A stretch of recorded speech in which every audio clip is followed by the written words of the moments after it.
Welcome to Exercise Wise, Not More. The information contained in this DVD picks up where the moderation method left off. It's essential that you've watched and become familiar with that 3-clip message, especially the 2 body laws, because they're the platform and foundation of everything to follow. Before we begin, let's be real clear on our objectives. We're here to create consistency with our exercise so we can continue to enjoy those looking good and feeling great benefits. And we're going to do that by focusing on fat loss, not weight loss. We're all familiar with the well-known benefits of regular exercise. It reduces the risk of heart disease, high blood pressure, high cholesterol, and diabetes. It also reduces muscular and mental stress and tension and some forms of cancer. Exercise increases bone density, endurance, metabolic rate, flexibility, energy, strength, balance, and immune system efficiency. In other words, it works. In fact, it works so well, even when we do a little bit, that most people fall into that more is better trap. And that can often be a problem, which leads to inconsistency. That's why we need to start off by addressing the concept of moderation as it applies to exercise. I've been in the fitness and nutrition field for 23 years, and during that time I've witnessed the following scenario thousands of times. People get started on a common sense, reasonable program consisting of 3 or 4 30-minute exercise sessions per week and immediately begin to look and feel better. Then they begin to think, hey, if 30 minutes works this good, then an hour will work even better. This more is better attitude keeps going until they're doing an hour and a half or 2 of exercise every day. And then, bang, something comes up, life gets in the way, and they don't have that 2-hour block available that day. Then they rationalize and say, because I don't have an hour and a half or 2 today, I won't bother exercising at all. Then that 1 missed workout turns into 2, which turns into, I'll just wait until next week and get back on track, which turns into next month, and so on. My point, more is not better. What good are 90-minute workouts if you're not able to do them consistently? That person would have been much better off and much further ahead if they had stayed with the original schedule of 30 minutes 3 or 4 times per week, which is working great. Not only does too much lead to inconsistency, but as I mentioned in the moderation method, too much exercise is counterproductive anyway, because it interferes with your body's ability to recover and strengthen and leads to mental fatigue and burnout. That's why I'm going to teach you how to balance the right types of exercise all in less than 2 hours per week. 2 25-minute weight training sessions and 2 25-minute cardio sessions will allow your body time to recuperate, and it'll keep your mental attitude towards exercise eager and fresh.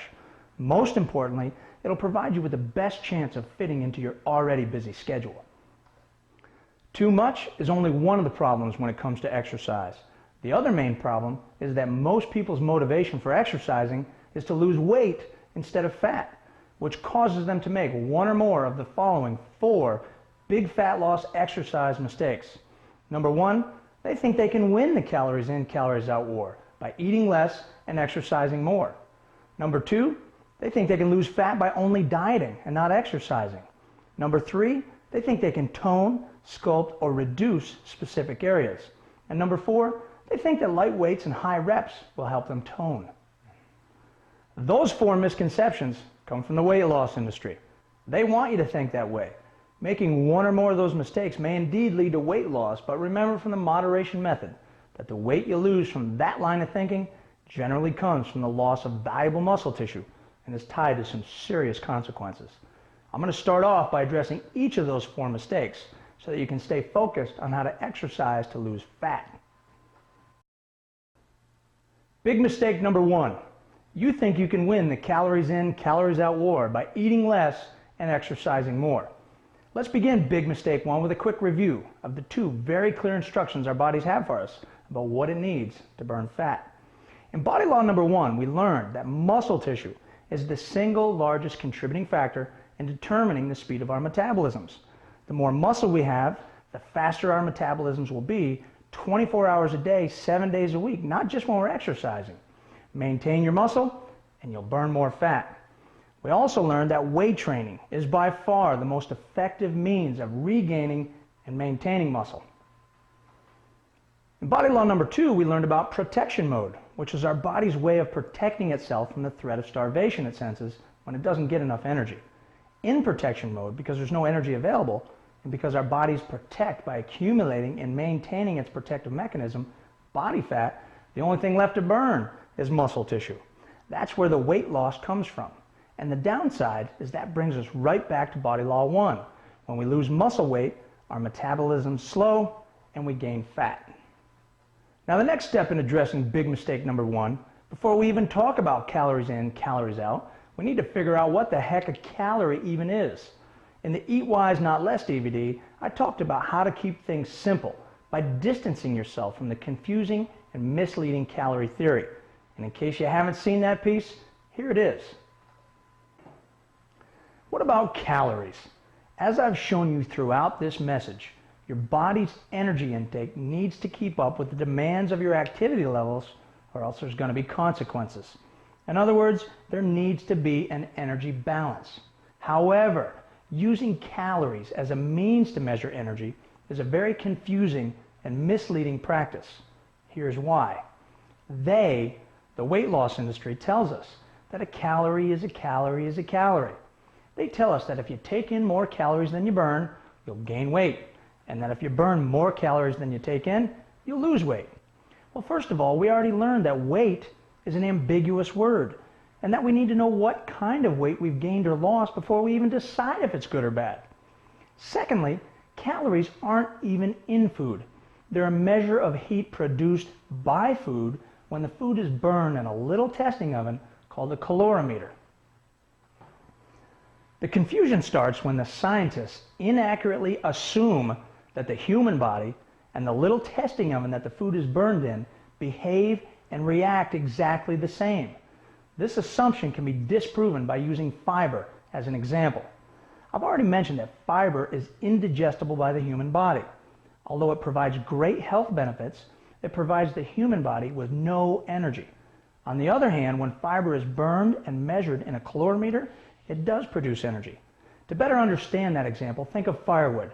When you throw wood on a campfire, you absolutely know that it produces heat energy or calories. But you also know that that wood is not going to provide your body with energy if you decide to eat it instead. As I explained earlier, the human body uses each of the nutrients for different purposes. Carbs for energy, fat for protection, and protein for repair. However, in a calorimeter, carbs, fats, and protein are all treated the same. They're just burned and measured with absolutely no concern for what their purpose may be in the human body. The moral of the story is that the human body and this little testing oven called a calorimeter do not behave the same, and to compare one to the other is misleading. My point is that the right balance and right types of food you're taking in is much more important than how much heat a certain food emits when it's burned. Using calories to measure food is like using the scale to measure weight loss. You need to be more specific. You need to know what type of weight you lose, and you need to be aware of what types of calories you consume. That's why it's far more efficient to rely on the fist palm, clean carb, fruit or vegetable, and protein 4 times a day rule. Not only is it more specific, it's simpler. And I've got to tell you, I've personally never met anyone who likes to count calories anyway. Now that we understand how inefficient it is to use calories as a means to measure energy, let's get back to addressing big fat loss mistake number 1. You think you can win the calories in, calories out war by eating less and exercising more. As we learned in body law number 2, eating less, in other words, taking in fewer calories, forces your body to burn muscle as an energy source, which slows your metabolism, causing you to gain even more fat. Exercising more is like driving your car more. It simply increases the need for even more energy or calories. So when exercising more is combined with eating less, it creates a deficit in energy that much faster and accelerates the process by which your body is forced to burn muscle, which means your metabolism will slow that much more and you'll gain even more fat. The solution? Make sure you eat enough to fuel your exercise and rely on weight training to regain and maintain muscle in order to speed your metabolism and burn fat more effectively. Big fat loss mistake number 2. You think you can lose fat by only dieting and not exercising. That's what I call a double whammy. Let's start with the word dieting. The generally accepted definition of dieting means to deprive or eat less. And as we learned in body law number 2, when you deprive, your body is forced to protect itself from the threat of starvation by going into protection mode. In protection mode, your body hangs onto its fat stores as a last line of defense and finds something else to burn first. That something else is valuable muscle tissue. That's the first whammy. That's what happens from dieting. Moving on to what happens from not exercising. As we learned in body law number 1, inactivity causes a loss of muscle. That's the second whammy. When you combine those two whammies, muscle loss from dieting with muscle loss from inactivity, the metabolism slows that much quicker, causing an even greater fat gain down the road. The bottom line, dieting without exercising works great for losing muscle weight, but does nothing for fat loss. The solution?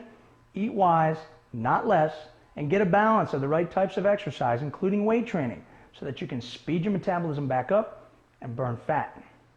Big fat loss mistake number 3. You think you can tone, sculpt, or reduce specific areas. This is fat and this is muscle. They're two totally different entities. You can't change one into the other, and they each have their own function. Body fat, which we learned is a protective device, sits on top of the muscles under the skin throughout the entire body and is one of the body's sources of fuel. And when I say throughout the entire body, we all know that when you pinch here, you're pinching fat, but this is also body fat. And this is body fat too, under the skin right there.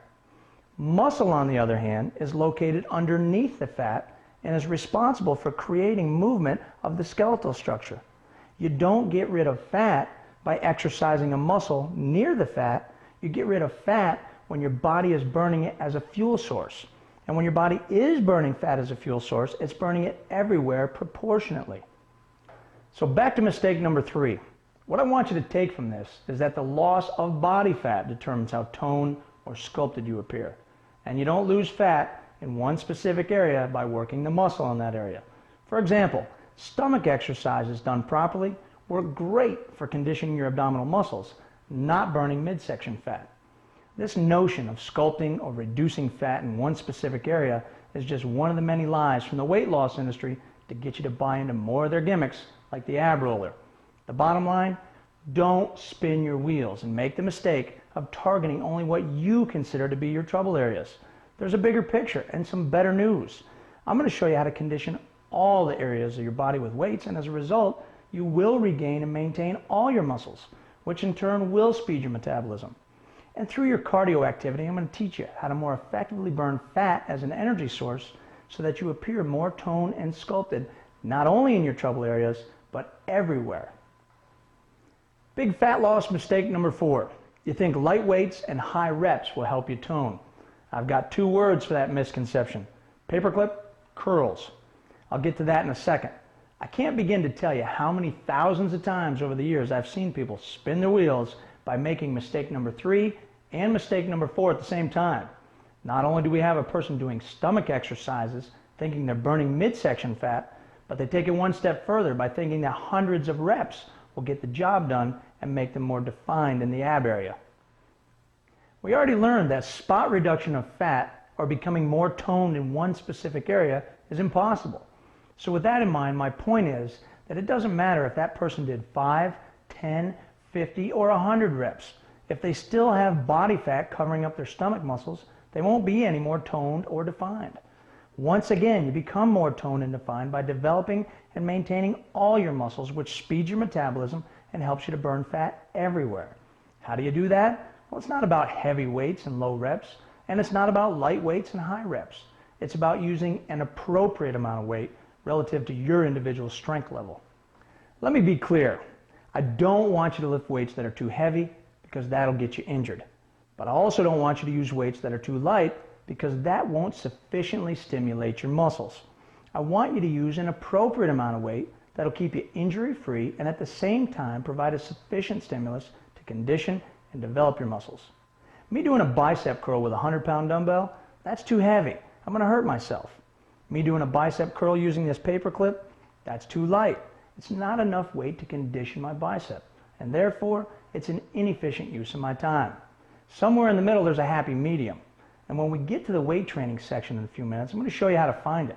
I'm going to be very specific about how to determine an appropriate amount of weight for your exercises so you don't make that paperclip curl mistake. Alright, that's enough about mistakes, and it's enough about what not to do. It's time to focus on what to do. It's time to show you exactly how we're going to get it done in less than 2 hours per week, and it's time to get more specific about that balance of cardio and weight training I keep talking about. In just a few minutes, I'm going to cover the basics of weight training and then actually demonstrate what I want you to do and how I want you to do it. But first, we're going to start with the ABCs of cardio activity. If I were to list the muscles of the body in order of their importance, I would most definitely begin with the heart. Just imagine for a moment the amazing endurance of this muscle. During an average lifetime, the human heart beats nearly 3 billion times. For most people, that's a little over 100,000 beats per day. Just like other muscles in the body, the heart becomes weaker and less durable with inactivity and becomes stronger and more durable with more activity. The type of activity that strengthens the heart is often called one or more of the following: cardio, cardiovascular activity, or aerobic activity. The most accurate name, however, is cardiorespiratory activity, as it strengthens both the heart and lungs. For now, I'll just call it cardio, and when I do, I'm referring to activities like walking, biking, swimming, running, stair climbing, cross training, etc. Not only do these activities do wonders for the heart and lungs health-wise, they also work the muscles specific to that activity, and as you'll see in a minute, help us to burn body fat. Now, before I talk about what, when, and how much cardio to do in order to burn fat, I need to start with a brief discussion and demonstration of how intensely to perform cardio activity. To better understand intensity levels, we need to take a close look at the body's two energy systems, aerobic and anaerobic.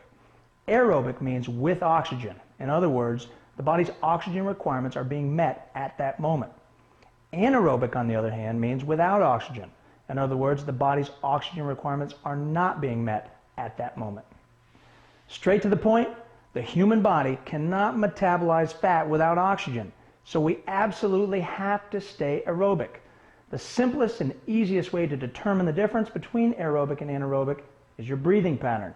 When you're winded and out of breath, it means your body's oxygen requirements are not being met, which is an indicator of the anaerobic energy system, examples of which are walking quickly up a flight of stairs or sprinting as fast as you can. On the other hand, activities that allow you to maintain a normal and comfortable breathing pattern would be considered aerobic, examples of which would be walking, biking, and swimming at a moderate pace. Now here's the important part. The fuel source for aerobic activity is blood sugar and body fat, while the fuel source for anaerobic activity is just blood sugar. We want to make sure we're burning fat when we do our cardio, which means we need to make sure we stay aerobic, which means we need to make sure that we don't become winded and breathless. Many people mistakenly think that in order to burn fat, they need to torture themselves with super high intensity cardio that causes them to hyperventilate. But the truth is, when your intensity is too high like that, your oxygen requirements are not being met. And again, your body cannot burn fat without oxygen. Here's how it works. Just sitting here on this bike and not pedaling at all, my body is in the aerobic energy system. I'm not winded, and my oxygen requirements are being met, which means I'm burning both fat and blood sugar. Just not very much of either because my intensity level is so low. Now as I begin to pedal, or in other words increase the intensity, I'm still burning fat and sugar, just a little more of each than before. When I start going a little faster still, I'm burning even more fat and sugar, and so on. Now here's what I want you to see. Watch what happens when I really start to crank up the intensity. In just a matter of a few seconds, I become winded and breathless, which is my body's way of trying to get more oxygen. As you can see, I can't even carry on a normal conversation here without sucking wind. From a fat burning perspective, this is what I want you to avoid, because now I'm anaerobic, which means I'm only burning blood sugar. I'm not burning fat. Remember, your body can't burn fat without oxygen. Whew, that's good news. That means you don't have to punish yourself. But there is another point I need to make.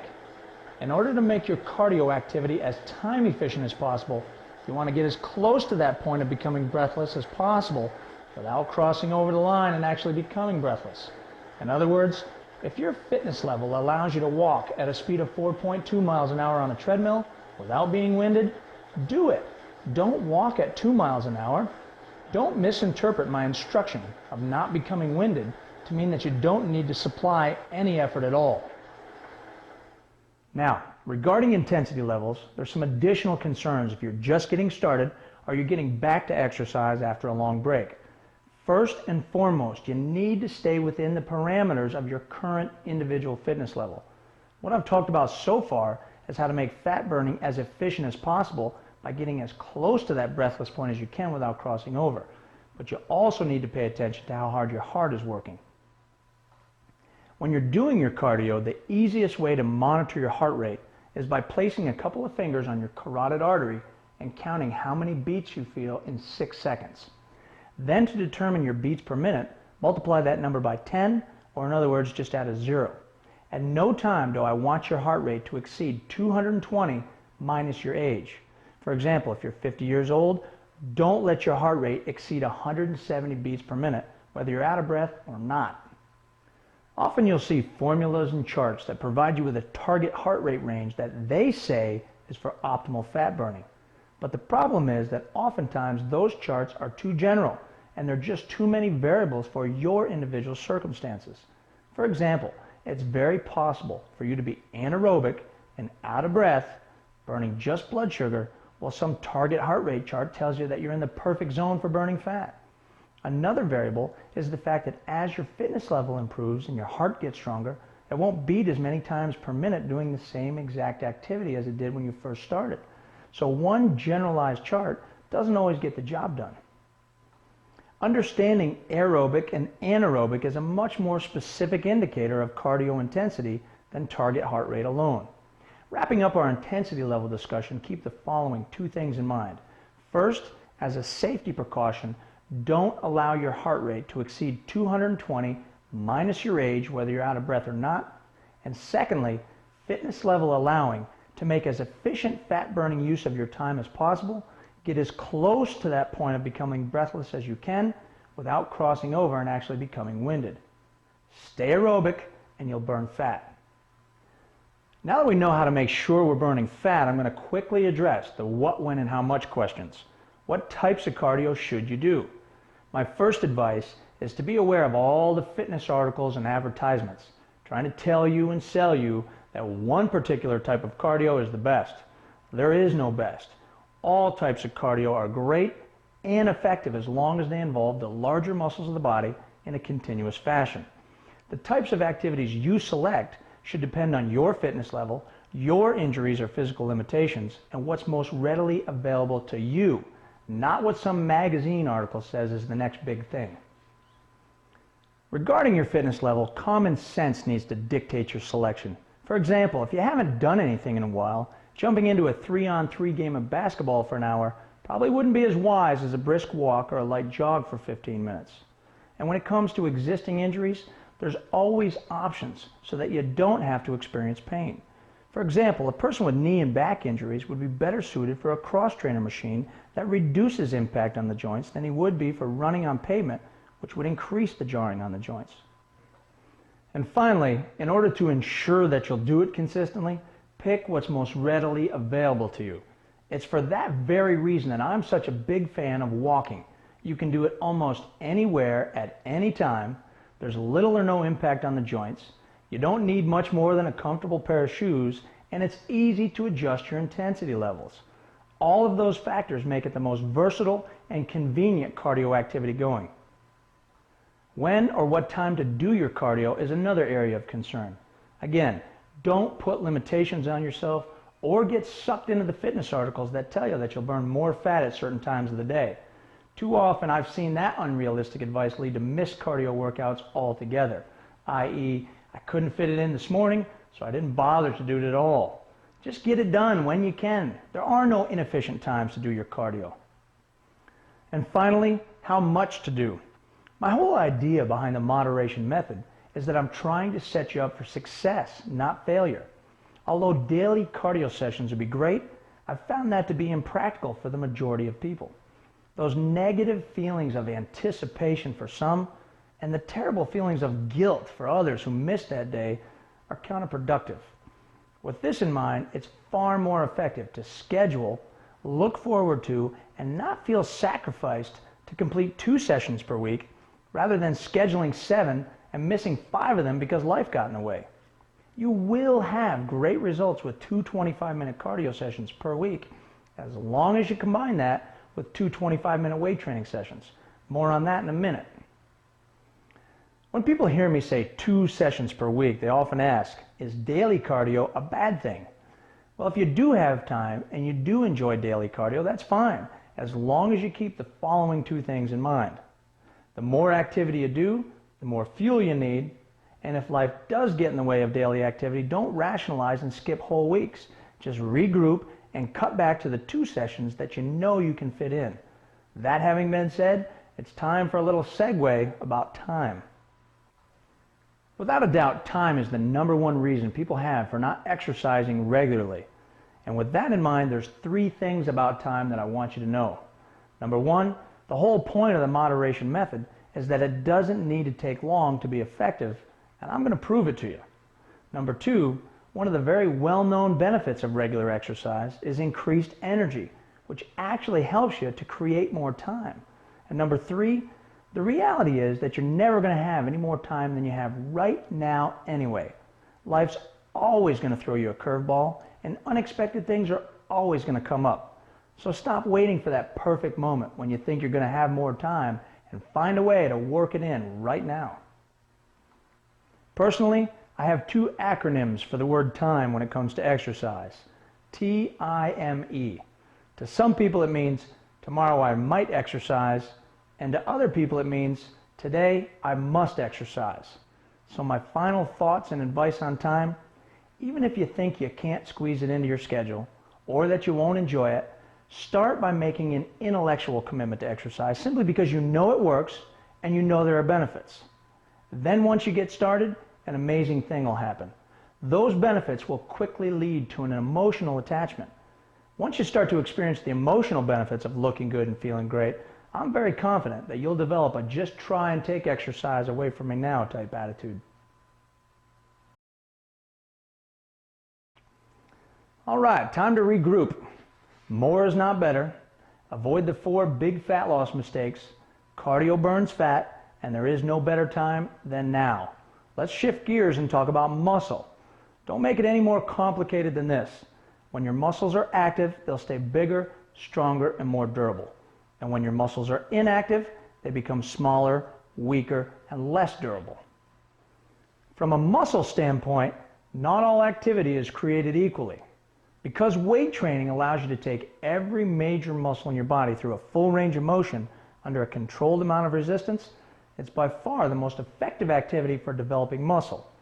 Do not, however, make the mistake of thinking that lifting weights will cause you to gain big, bulky muscles. It won't. If you subscribe to that line of thinking, I want you to remember 2 things. First, muscle and fat are opposites, in that fat is easy to gain and tougher to lose, and muscle is tougher to gain and easier to lose. And secondly, as people become inactive, they lose substantial amounts of muscle. So the fear of bulking up needs to be replaced with the concern of catching up and regaining any muscle you have lost. I get this one all the time.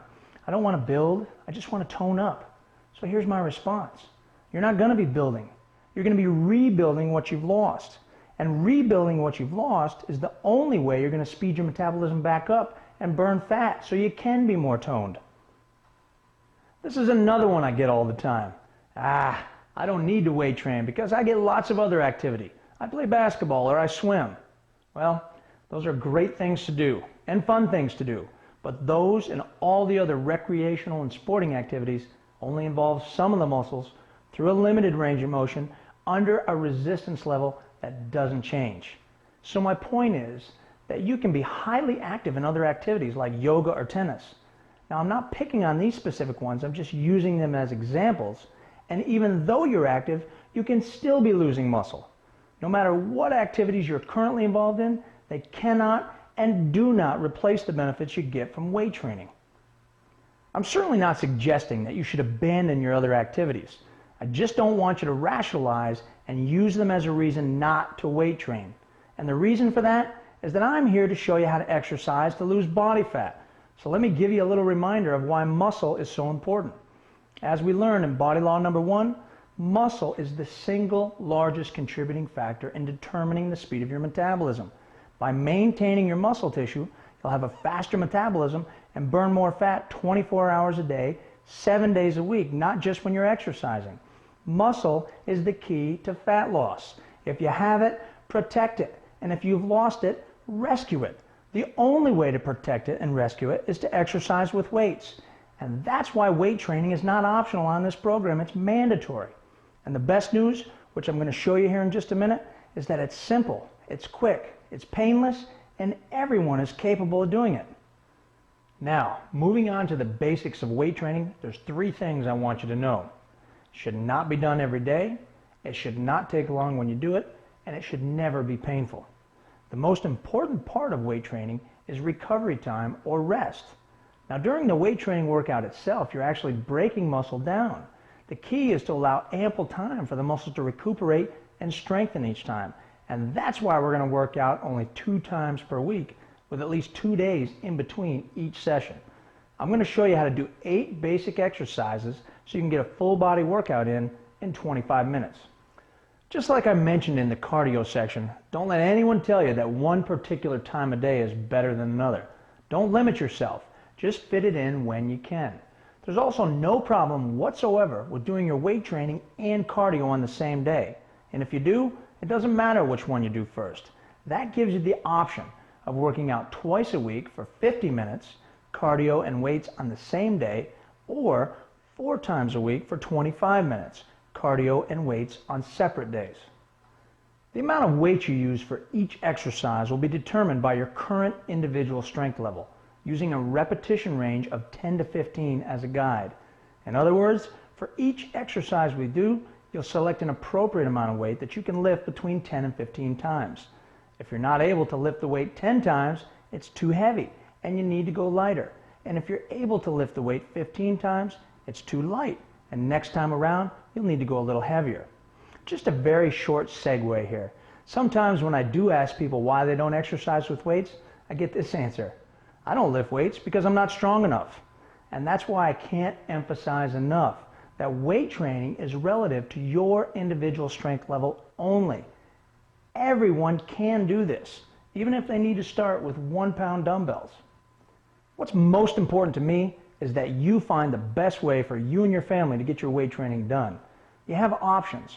You can go to a health club, or you can do it in the privacy and convenience of your own home, or you can even do both. If you like the socialization and atmosphere of a health club, and that's what it takes for you to be consistent, great. Most people I talk to tell me that time is their most precious commodity, and that they'll have a better chance of creating consistency right at home because it cuts down on travel. If you go to a health club, you'll have a minimal investment of a membership, and if you do it at home, you'll have a minimal investment of 1 pair of adjustable dumbbells and a portable weight bench.